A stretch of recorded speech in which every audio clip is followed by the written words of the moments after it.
পহেলা বৈশাখকে কেন্দ্র করে পটুয়াখালীতে বেড়েছে ইলিশের দাম। বাজারগুলোতে ছোট সাইজের ইলিশের দেখা মিললেও একেবারেই পাওয়া যাচ্ছে না বড় আকারের ইলিশ।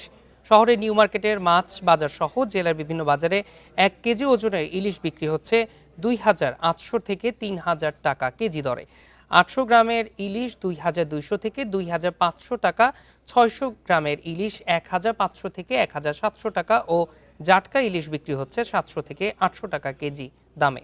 হঠাৎ ইলিশের দাম বেড়ে যাওয়ায় ক্ষোভ জানিয়েছেন সাধারণ ক্রেতারা।